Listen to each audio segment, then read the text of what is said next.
Yan si Lucas. Oh, grabe. Tapos si Kuko, naghihintay na kapag kung meron. Kahit sino manalo sa kanila, good na good. Yan. Tapos si Kat. Okay. Dito ka lang, kuya. Sagay ka naman, kuya. Yan. Ngayon po ay intrams dyan sa school nila Lucas. Sila Kuko, sila Andrea, ganun yung mga players natin. Yung kasama dun sa Mr. and Miss Intrams. Yan si Lucas, kasama siya sa Mr. Intrams. So dala-dala natin yung mga ano niya, di ba? Archer ang kanyang magiging paano ba doon? Tawag doon. Tapos yan, may dala siyang bola kasi may mga costume marami. Abangan niyo na lang at titignan natin kung sino yung mananalo. Kalaban ni Lucas si Kuko, tapos si Andre. Tapos sa babae naman si Katkat, si Andrea. Tara, abangan nyo mamaya. Yan, sasakay na tayo syempre sa tricycle. Kasama natin si Nanay Mas. Mag-hi ka dyan, Nanay. Nanay. Hi guys, nandito kami ngayon. Grabe, supportive mga kamarites natin. Mag-hi yan! Woo! Kompleto. Yan. Yung dalawang baliit. Talagang supportive. Tapos yung mga nanay natin dyan, Nanay, wala mo lang games, ha? Puro tayo, palakpa.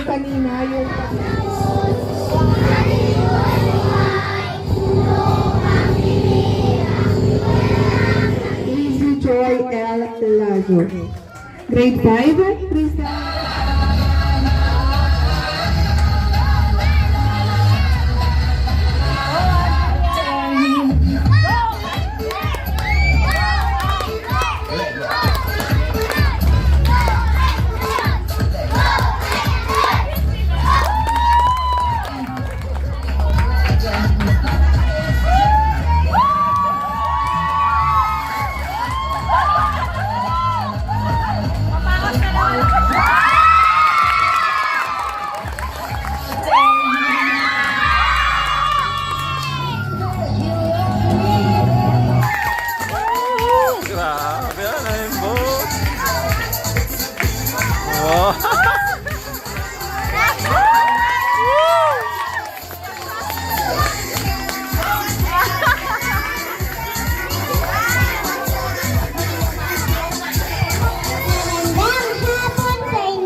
Magandang umaga sa inyong lahat. Ako po si Andrea Perez Pascual. Okay, thank you.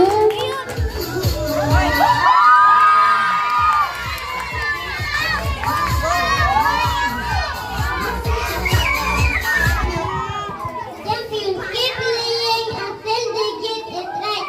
Good afternoon, everyone. My name is Marco Luis in Salvador. 8 years old, representing grade 3. Dr. Luke S.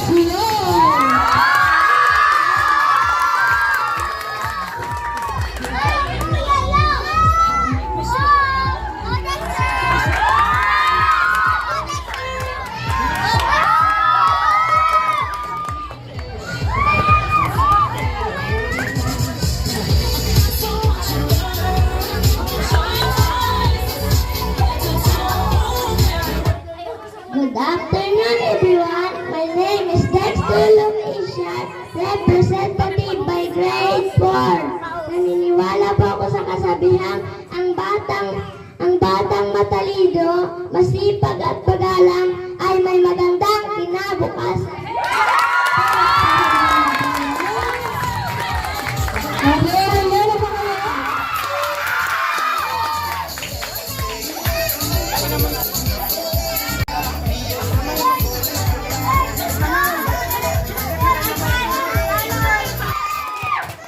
Afternoon, everyone. My name is Captain Rose in Salvador, ang Miss Intramurals 2024, representative ng ika-6 na baitang. Naniniwala po ako na ito ang pinakamahalagang aral na dapat nating matutunan, ang pagkakaroon ng mabuting asset. Thank you. Okay.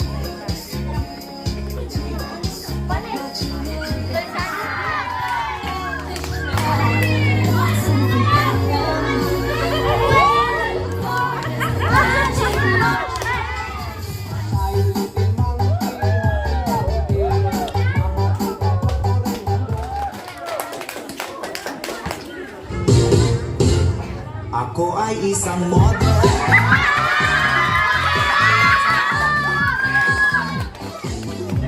Gabi-gabi sa liso.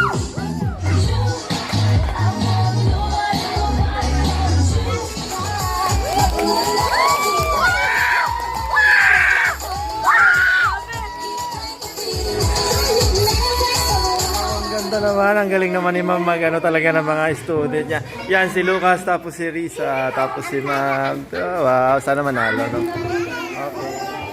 Nasaan po ang inyong mga kamay?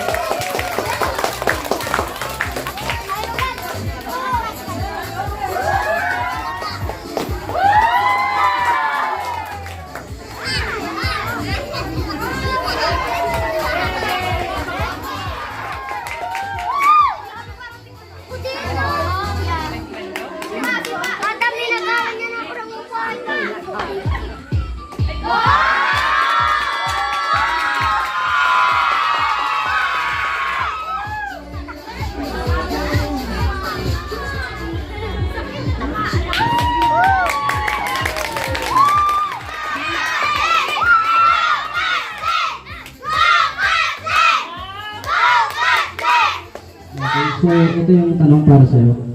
Ano ang paborito mong sports at bakit? Badminton po. Bakit? Dahil ito ang madalas kong nilalaro tuwing hapon. Kasama ko ang mga kaibigan ko. Ano ba yan o katangian ang manghasa sa iyo sa paglalaro ng sports? Bakit?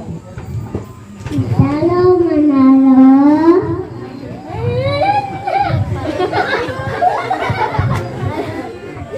Hirap.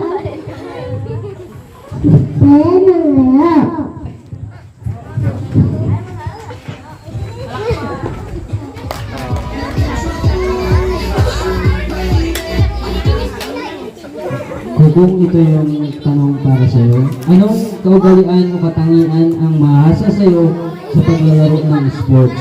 Bakit?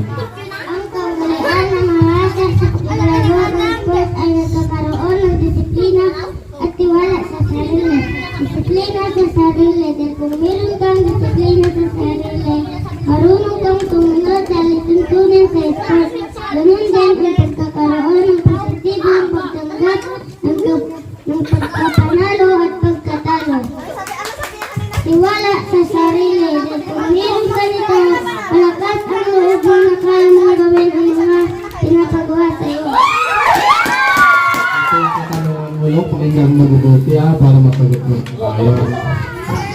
Kung ikaw ay mabibigyan ng pagkakataon na makausap ang isang katauhan, ano ang sasabihin mo sa kanila tungkol sa sports?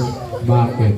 Kung mapagbibigyan man po ako na makausap ang sangkatauhan, sasabihin ko po na patibayan o bigyan pansin ng sports sa pagkaisa ito sa ating mga dahilan kung ba't lagi tayong healthy at pangasan natin ang ating mga talento. Thank you so much. Ipaliwanag ang kaisipan sa pagkatalo, ikaw ay panalo. Para sa akin, naniniwala po ako na sa buong panalo ay nakukuha lamang kapag may tiyaga at sakripisyo at kailangan talagang dumaan sa pagkatalo. Salamat po.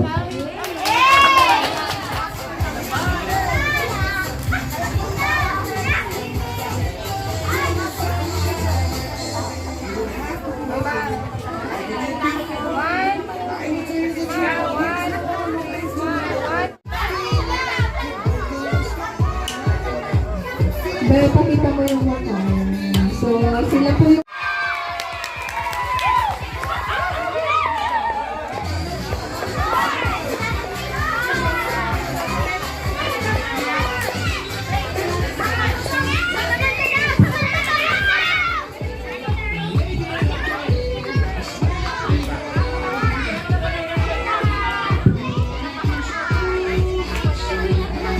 Yan si Kukong guys, naghihintay ng award. Yo!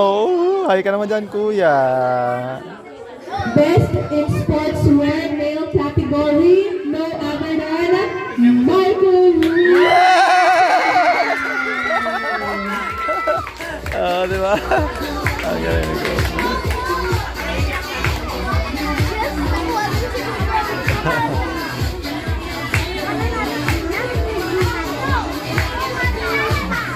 Wait lang po yung sa...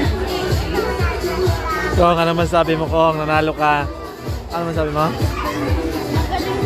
Wow, galing ni Kukong guys. Nanalo first time, oh. Yan si Lucas, oh. Grabe. Tapos si Kukong, naghihintay na kapag kung meron. Kahit sino manalo sa kanila, good na good. Yan. Tapos si Kat. Okay. Dito ka lang, kuya. Hindi kaya tama. Ang balita. Woo! Lagi nakabahan si Kukong, si Lucas, tapos si Katkat, tinag-aabang sila, nag-aabang yan. Magay ka sa vlog namin, kuya. Oh, yan. Ito po yung best friend ni Lucas. Okay. Garner, first runner-up, garnered an average score of 93.66%. No other than Marco Luis and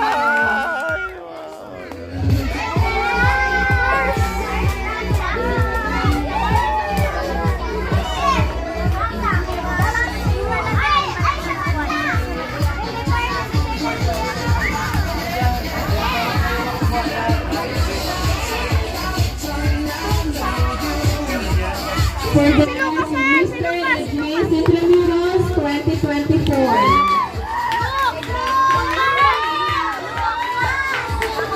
For the female category, garnered an average score of 97.66%. Sino kaya?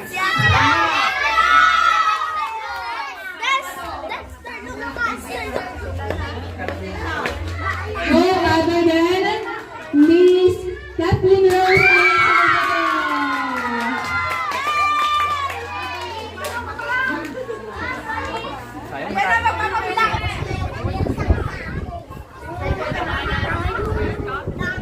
For the male category, garnered an average score of 93.66%. Our Mr. Intramuros 2024, no other than Dexter Lewis.